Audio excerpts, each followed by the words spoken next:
Good afternoon, ladies and gentlemen. Welcome to the Diaspod. I wanted to say that.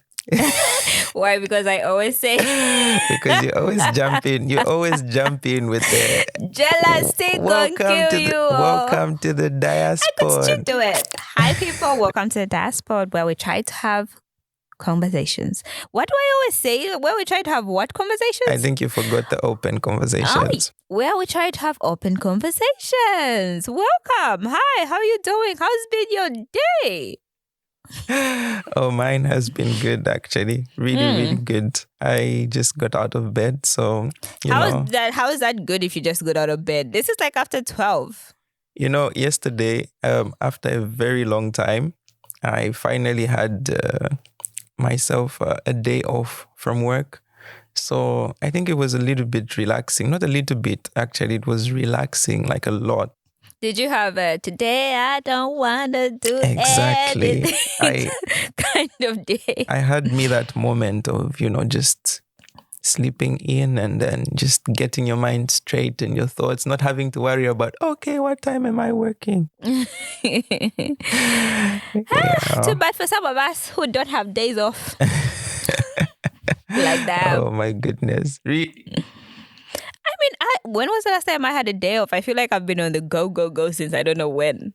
But then at least you had something to look forward to. You are pretty much done with school, at least the holidays are in right now. So, you're going to have a lot of free time. Not really. I still have like 2 or 3 more classes of Norwegian class in the evening. So it's like I might be free during the day, but I still have to get up in the evening to go to like Norwegian class. So I'm not yet, I'm like there, but like not yet there where I can just like spend the whole day in bed doing nothing. Wonderful. But glad to have you on another episode as a co-host. And the way this sounds, as if you can be replaced any moment. So be careful here. you find another host. It's like another host. No, you need to be thankful for everything that happens. And just waking up is something to be thankful for. So even being present. I should be thankful that I'm the co-host. Exactly. No. Of course, gratitude is always a must. We are happy to be here. We came with the energy today. Exactly. So, what are we talking about today? Rumor has it that we're going to talk about how beautiful I am. Exactly. Something like that. Something in those lines. Really? I thought it was about me today, no? You are beautiful, but yeah, we're not going to talk about just you. Okay, fine. We can talk about everybody else who's beautiful. We can talk about you all and how beautiful you are, man. Oh, most definitely. But on a serious note, today, our focus is on beauty standards. Ooh. It's beauty standards stroke as I don't know how to put it, a sustainable way of beauty. Wow, so that's the first I'm hearing that. Sustainable beauty. I know it sounds complicated, but hopefully by the end of this episode, we will understand exactly what that means. On top of that, we actually have a guest. She's not with us right now, but she will be joining us a little bit later. It's going down on this podcast with the guests. We have guests. So yeah, she will join us. She will introduce herself, but more on that later. But first and foremost, we want to hear about your experience growing up, because this podcast is all about experiences. You just like my stories on this podcast. It's fine. I can love share. We love your stories. So I just wanted to know, growing up, we grew up in, different spaces, of course. Mm-hmm. How was it for you growing up with regards to, beauty and fashion? Were you the type got clothes every weekend? And like, where did you get clothes? Were you the boutique type? Were you the, what was your experience growing up? I come from a low. What I can't even say like. Is there something as low middle income? Yeah, there's actually low middle income. Yeah. So I grew up in a low middle income family. So we got clothes when you needed clothes, not just because they had new clothes. Yeah. So it was that type of situation when like, if we're gonna get new clothes, it's because you grew up or like you need new clothes. Yeah. So it would be mostly like maybe like a yearly thing or like maybe like in 6 months, like when you actually need new clothes, like when you needed the clothes. Yeah. So yeah, that's basically it on clothes. I really didn't I really didn't grow up with much of a fashion sense, if I could say so. Even now, as an adult, I still struggle. I think I have no like distinct fashion sense. I try now a little bit to like put outfits together like for special things, but like in general, I don't think I can say like I have like a specific fashion sense because I really didn't grow up with it. It's like, okay, you had clothes, you had like church clothes. Church clothes were like nice clothes which went for church parties, important events and whatever, and you had clothes that you wear every day at home. Like basically that was like my two types of clothes. Yeah. And I think when like, because when we're growing up, that's when like it came like girls started wearing like trousers more. The hipster era came about and all of that.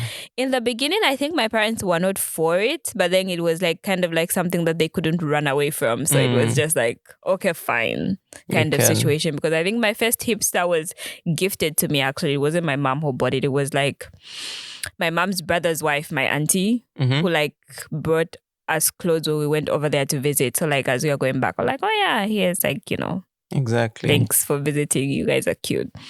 Kind of gift. Yeah. So that's when I got introduced to like my cute, like my first hipster.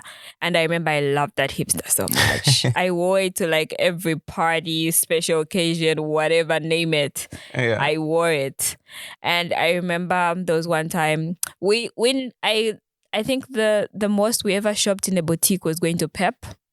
Is where I would get like fancy clothes.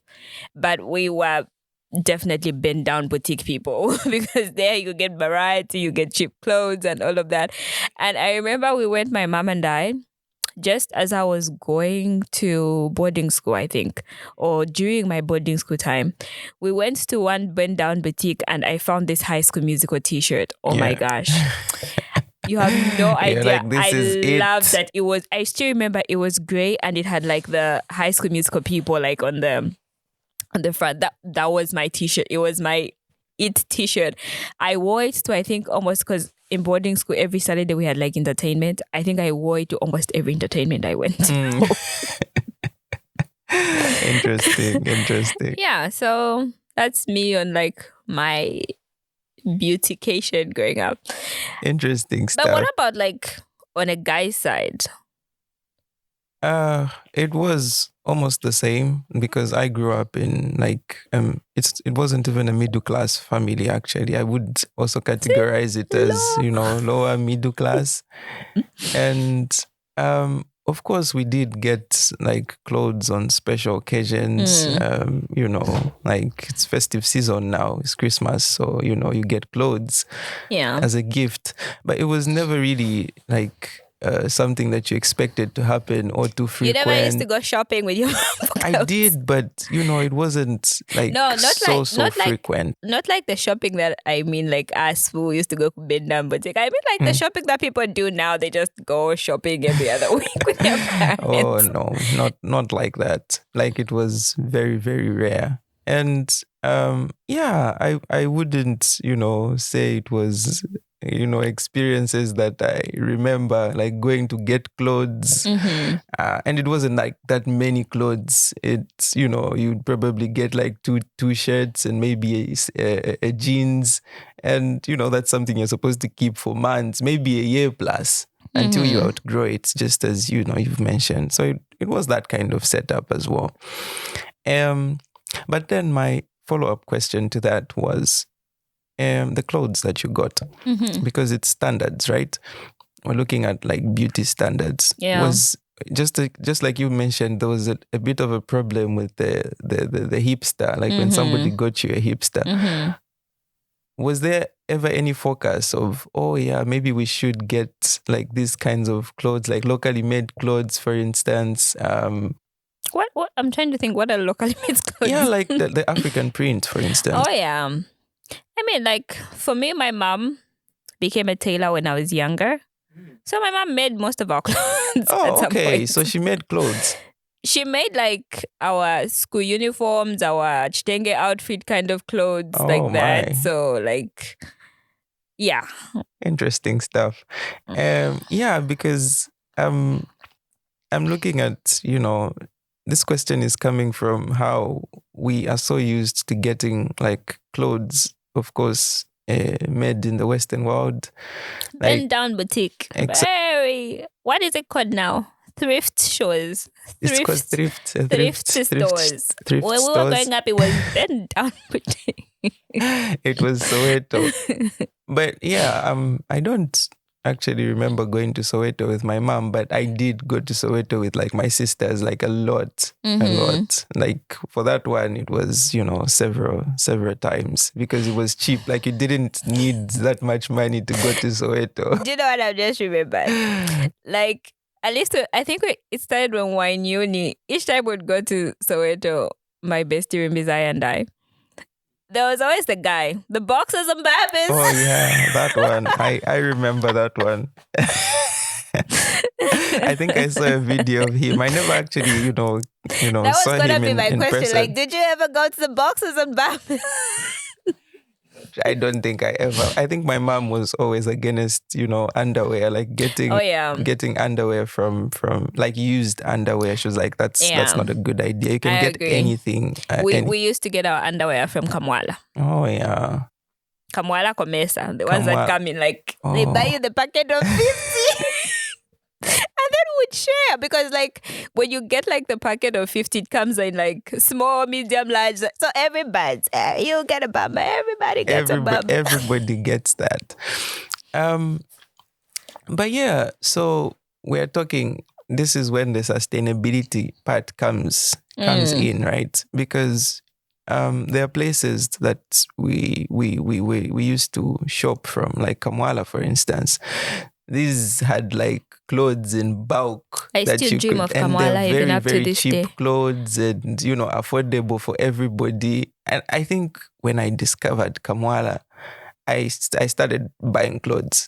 Like that's when I actually started getting clothes for myself because it was so Kamwala affordable. Does actually motivate you to buy clothes. Because all the knockoff designer stuff that you people buy for your thousands and thousands and thousands, you got Kamwala. Ching ching, you get 4. For the price of 1. Yeah. What did I want to ask?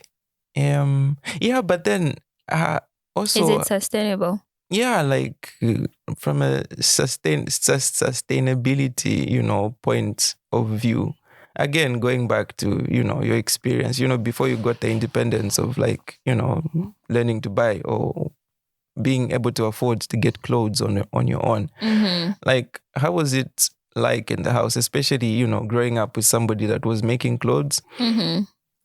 Was there ever a point where, you could, was it because, finance, or was it just a conscious decision to say, maybe we should wear more clothes that we make on our own? Maybe we should, not just go out and spend money on clothes. Like, what was the culture like? Was it, financially restricted, or was it culturally restricted? Definitely financially restricted because we had bigger problems to worry about than buying clothes. Yeah. Yeah. So yeah, I would say it wasn't more about a consciousness of, oh no, we should maybe make our own clothes and be more organic instead of like buying the cheap clothes that like, wear out after 2 or 3 washes and all of that. It was more of like, what can we actually afford? Because making your own clothes is expensive. It is actually expensive to get material, and when you do get material, you'd probably make like one thing. Okay. Yeah. And like going to bend down boutique and you'd pick 3, 4, 5 items for the cost of the material without even factoring in like making the clothes. Exactly. Yeah. So I think it was much more financially easier to buy like cheap low-end clothes than making our own clothes or even buying like high-end clothes. Yeah. And I guess this is something that we'll talk about a little bit when our guest comes in.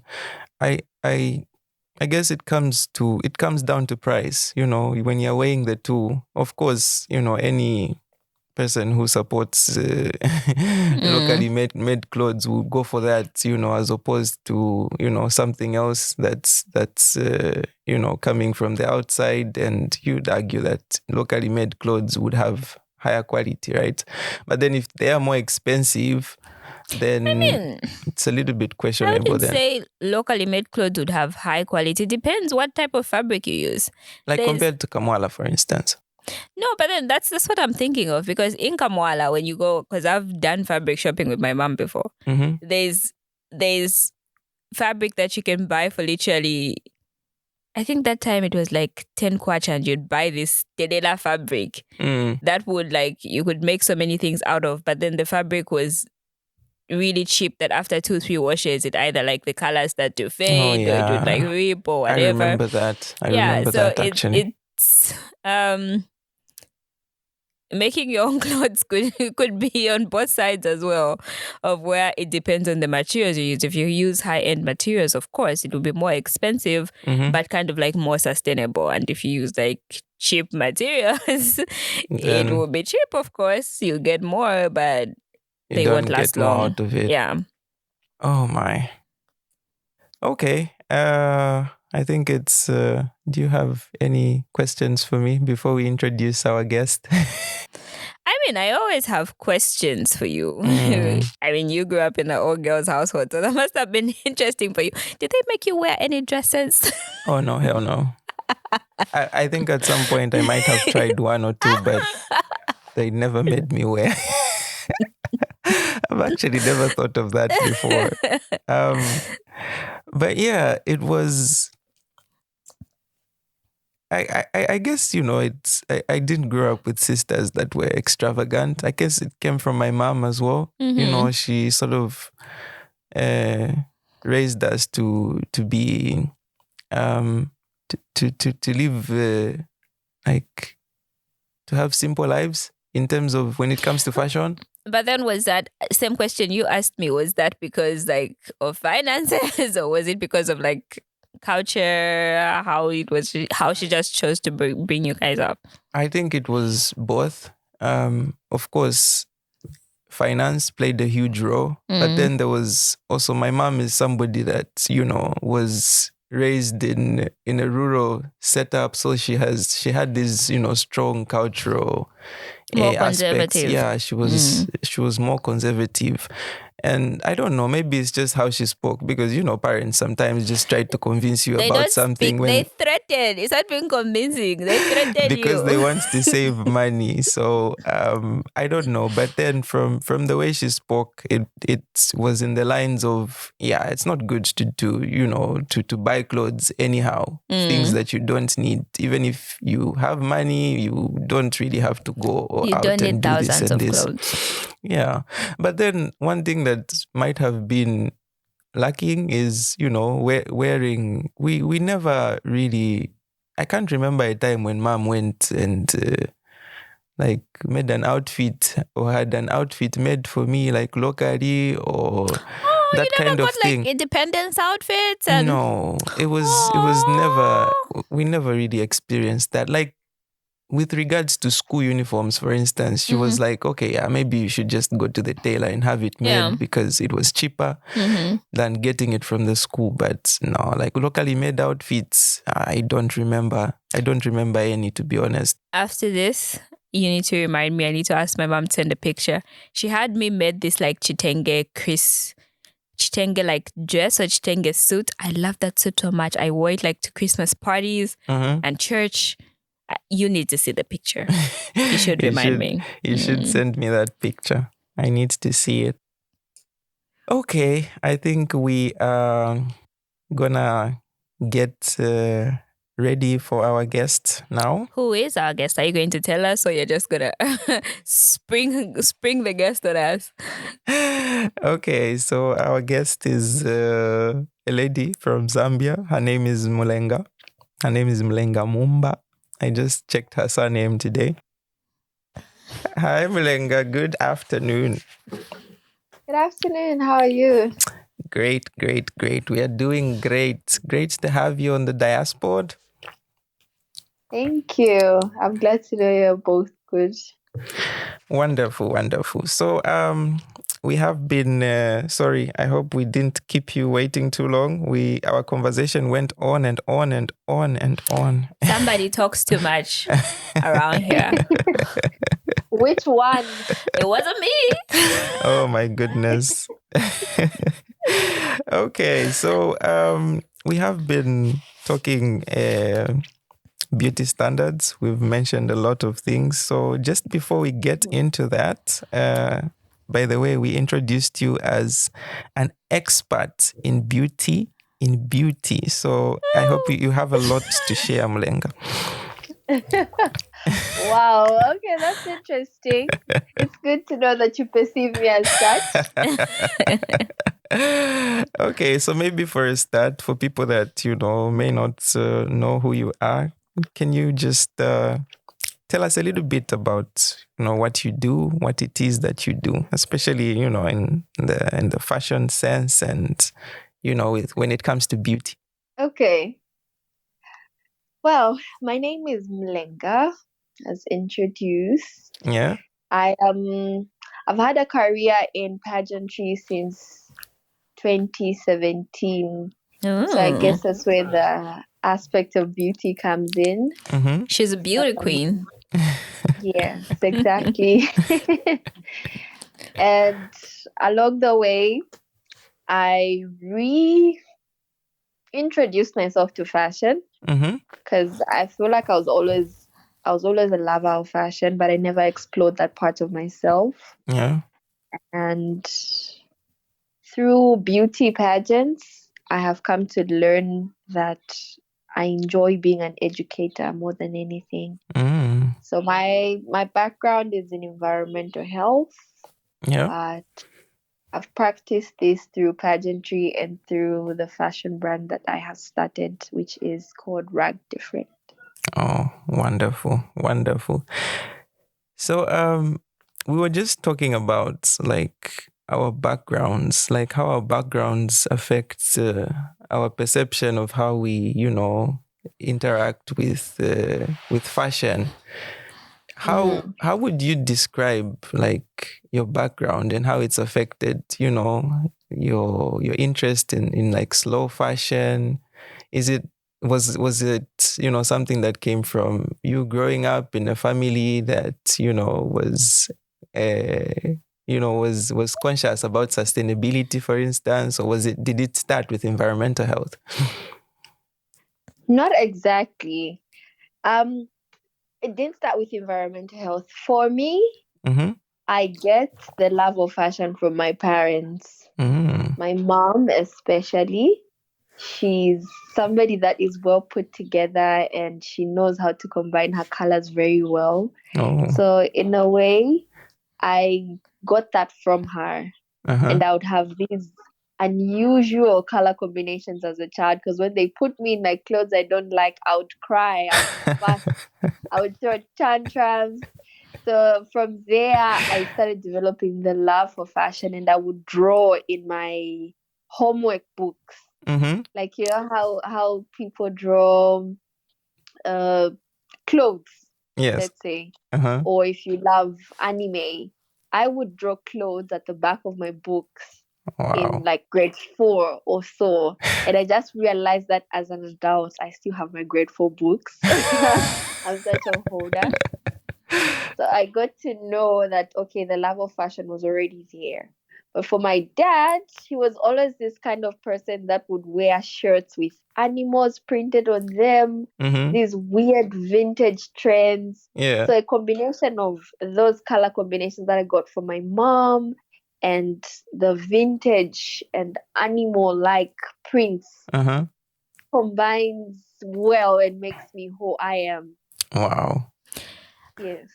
I actually want to commend you for, standing your ground when you are a kid and not letting them like put you in whatever they wanted, because some of us, no matter how much you cried, you threw a fit, you are going to go to church or wherever in that ugly outfit. I would cry. Oh my God, I would be so sad. I would be really, really sad. Oh my goodness. And you being into, I always like calling it modeling. Can I call it modeling? Yes, you can.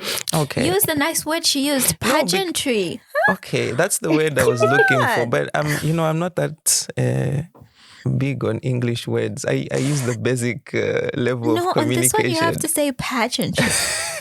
I'll stick to modeling. I don't think I can pronounce that word. Mulenga, sorry. It's okay. So yeah, I'm sure you interact with a lot of different like models and who are especially into, today's like modern fashion, one that the type of fashion that is maybe not sustainable or in line with what you believe in or things that you advocate for. Like how easy or difficult is it to, stand your ground and go like, I want to stick to sustainable fashion, and here is somebody that comes maybe with an offer, or maybe you see another model that has these latest clothes, and how do you stand your ground? Like how do you manage to navigate such temptations, if I should call them? It's not easy at all, because it's almost like fast fashion is setting a standard. If you don't shop from this place, if you don't shop from these brands, you're not being trendy enough. But then there's beauty in being unique. There's a lot of beauty in being unique and being who you are, because one thing I've come to discover is representation matters. Exactly. There's younger girls than me, and there's older women than me that need somebody to look up to and say, okay, I can be myself. I mentioned to say, I feel like I'm an educator. Just by being who I am, by the things that I say. I can notice when people send me messages like, oh, I actually didn't know that Black girls can rock maybe blonde hair. Oh, I didn't know Black girls can rock color and things like that.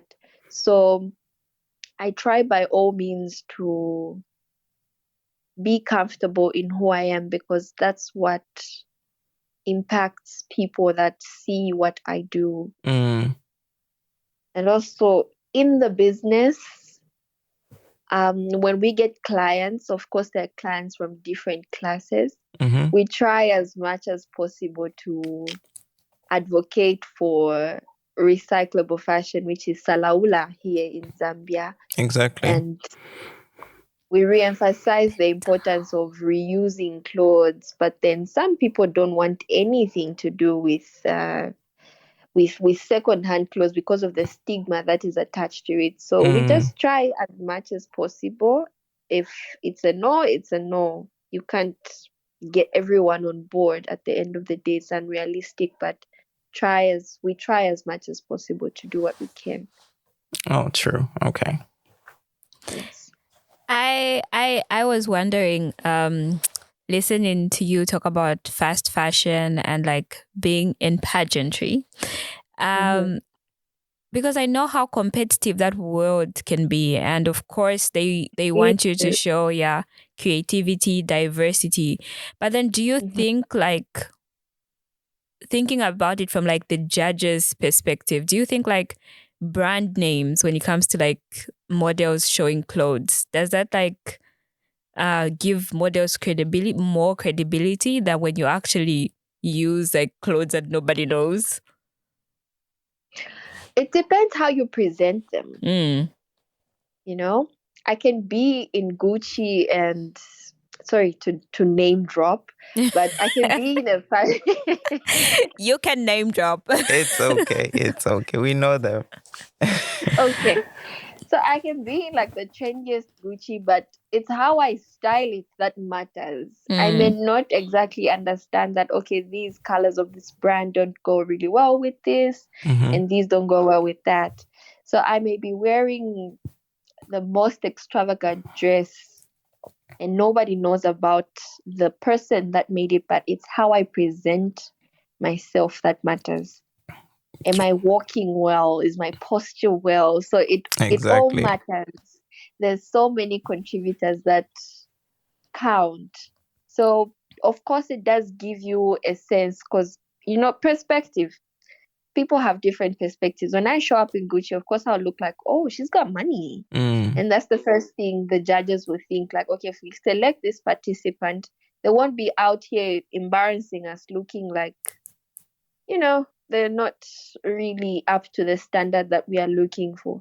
So it just comes down to styling and how we present ourselves, how we carrying ourselves as models. How I carry something can be different. We can be wearing the same thing, but then look different at the end of the day. Oh, wonderful. I don't know if that answers the question. Most definitely does. Now, you also spoke about seeing yourself as an educator.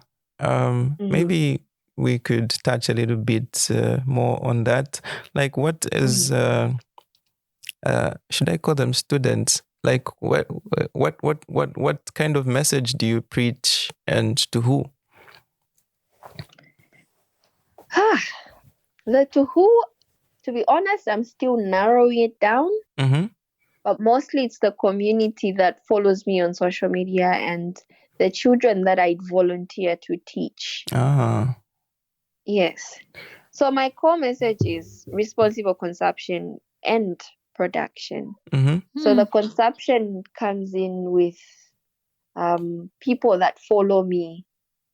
Like, can I post? Am I comfortable posting myself wearing the same dress I wore maybe 3 weeks ago? That's me showing that it's okay to repeat clothes. You're not harming anyone. You can be a celebrity. You can be a person of impact and still repeat clothing, because that's what responsible consumption is about. Wonderful. Yes. Do you have a comment? This one is laughing. No, I'm just laughing because I'm thinking I would make a very bad celebrity, because when I have a favorite sweater, I am going to wear that sweater. Exactly. Fashion was never meant to be worn once. It's for reuse. Like, what's the point of loving something and then you keep watching it in the wardrobe? Exactly. Like, no. If you can't wear it, if you can't rock it an entire week, more than once, then it's not worth it. It's really not worth it. No, that's it's really wonderful, because I feel like everything, it starts with education, and most of us, we are not like lucky enough to have somebody like you come up to us to have such conversations. And I know it sounds as though it's not important, but these are things that actually bring about change in mindsets. True. So big commending you for the kind of work that you do. Really, that's really, really wonderful.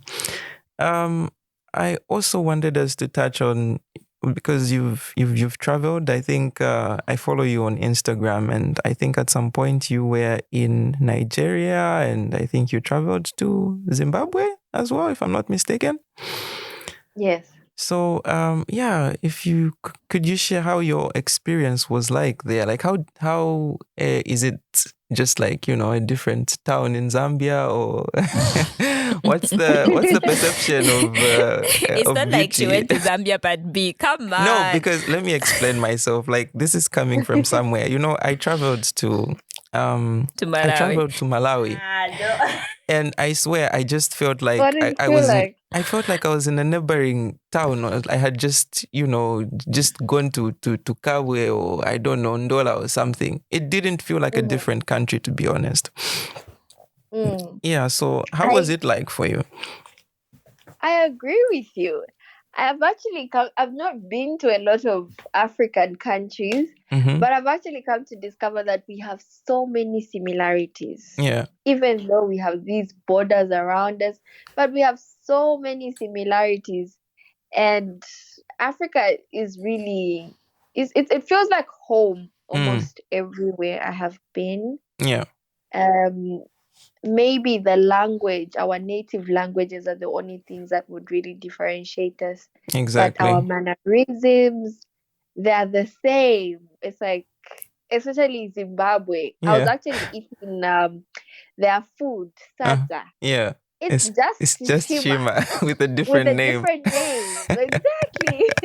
Yeah, we can like it's home. Yeah. We can actually attest to the Saza. We've really?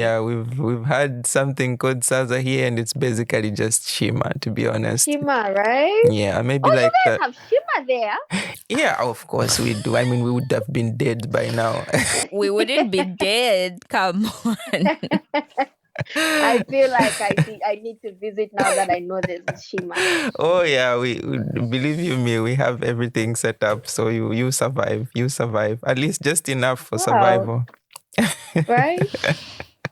Exactly. Tenji, do you have more questions for? I've forgotten what I was going to say. I have a question. Yo, relax. Take it.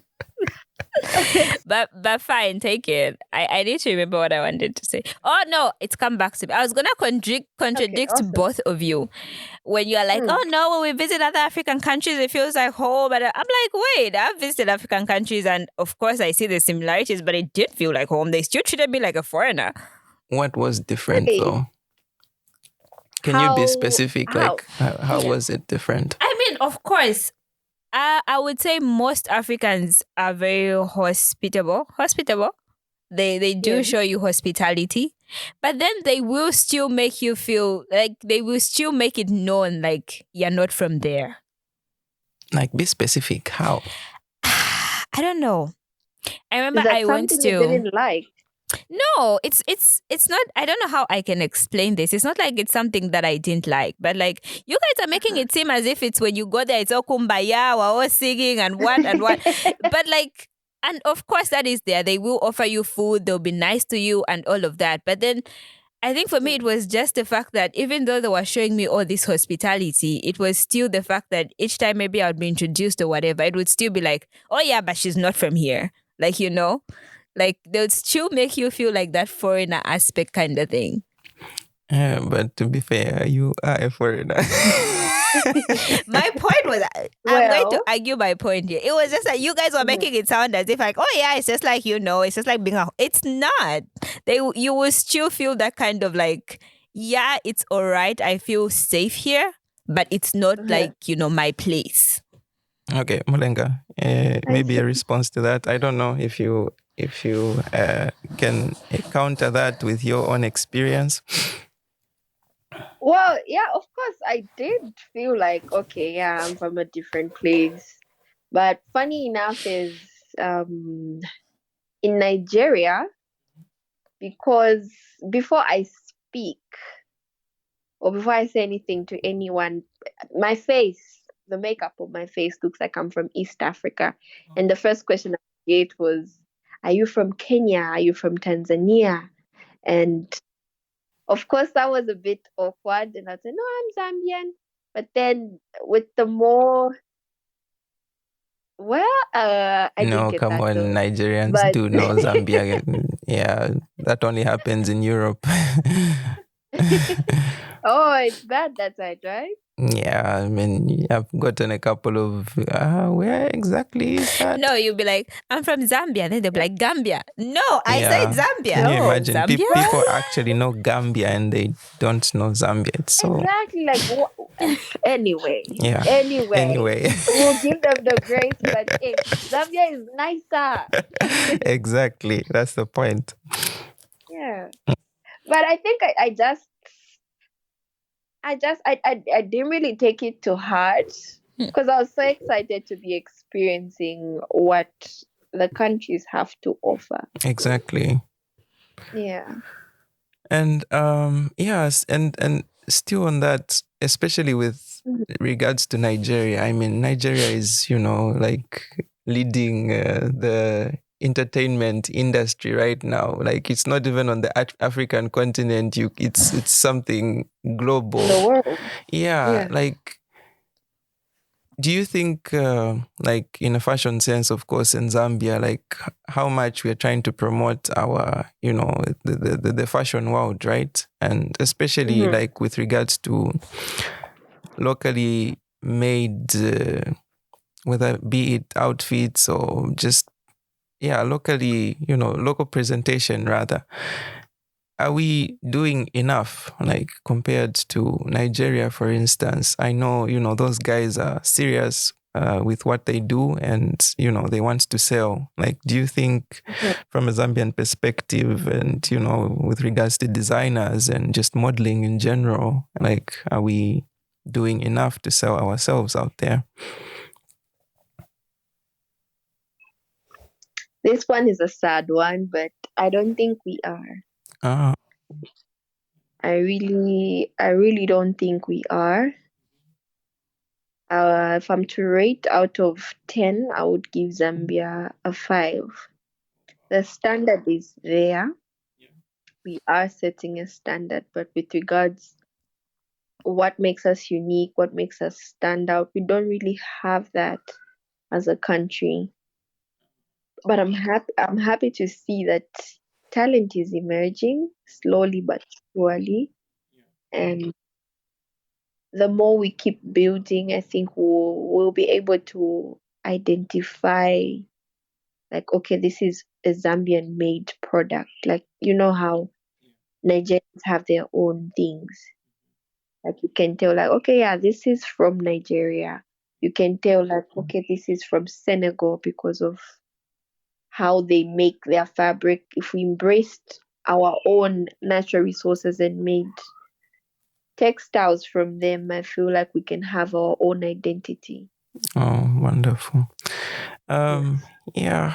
That is, I really hope we get somewhere. Yeah, I because hope so too. it's this of course is coming from somewhere like here in Europe, for instance. You usually get to hear most of these big countries like Nigeria, for instance, and it's easy for people here to group you as Africans. You're like, oh yeah, Africans, I know about Nigeria, this comes up, I know about Nigeria.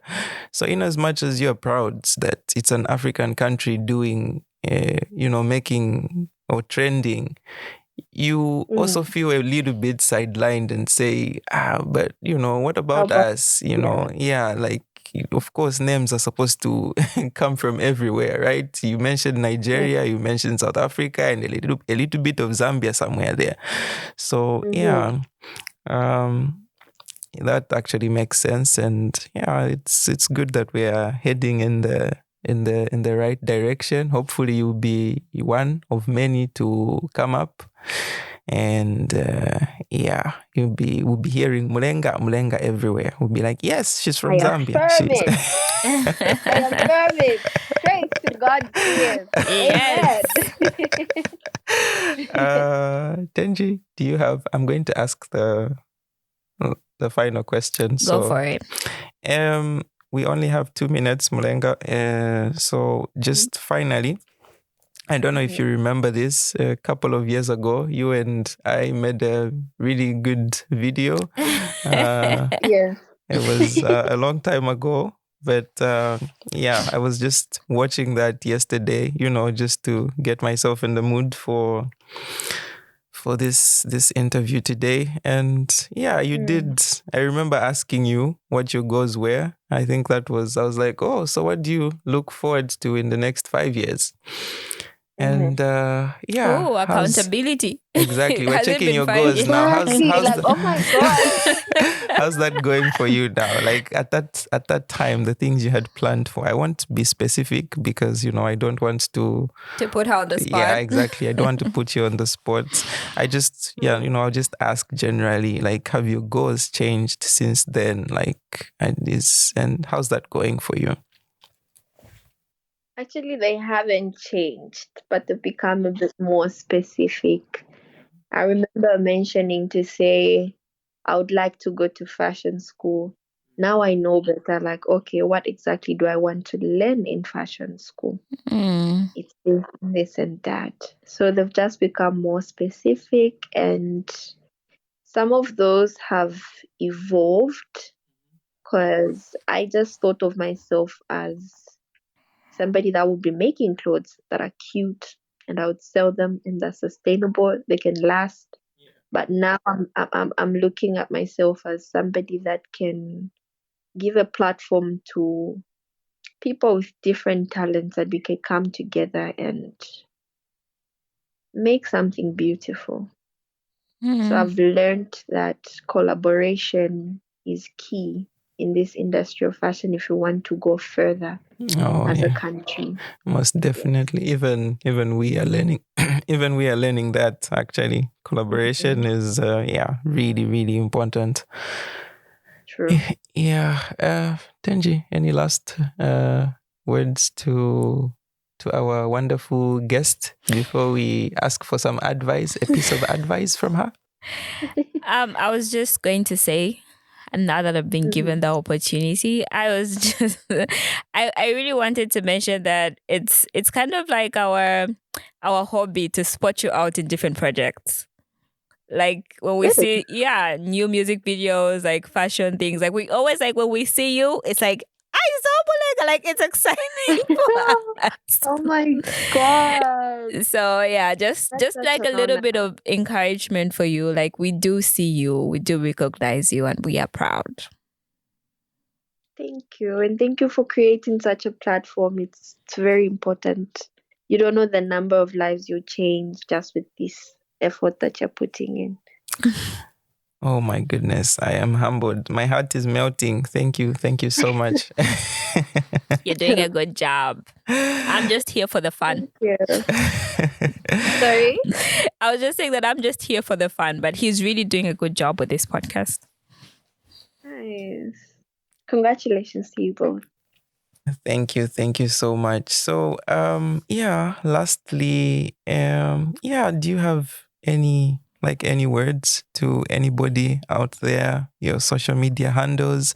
I know one of your pages is called Rugged Different. I love that one.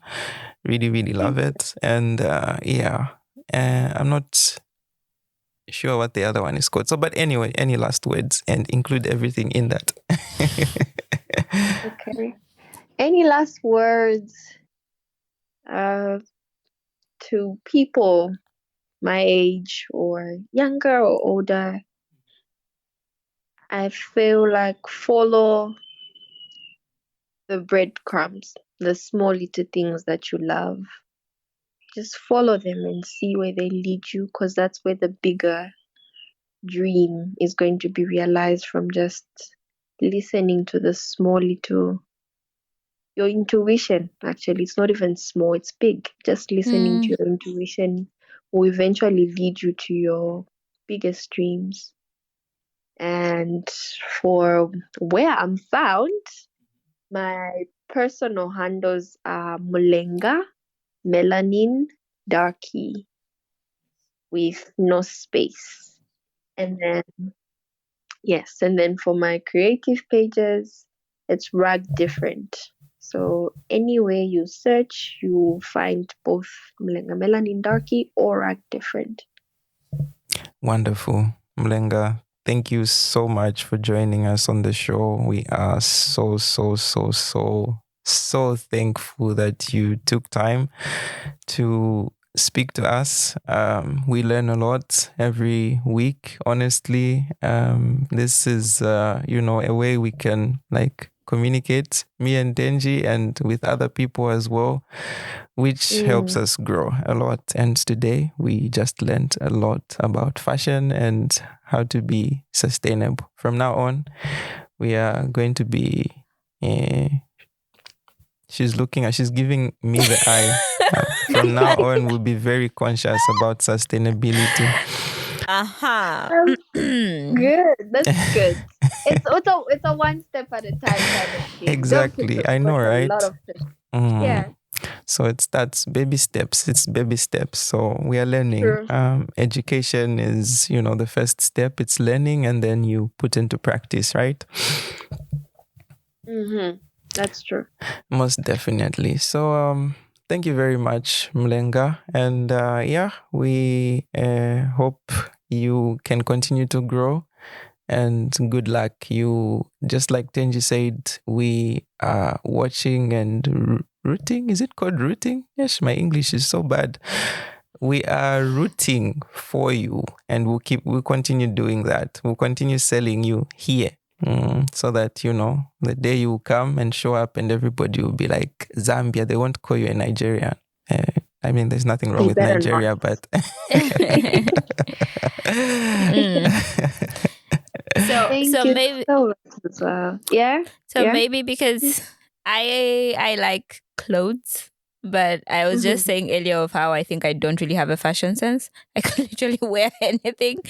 So maybe like a little thing that we can continue working together on is maybe you can make us some outfits. We love matching outfits. Oh, okay. That's wonderful. Yeah, that would be nice actually. But yeah, please. That's business.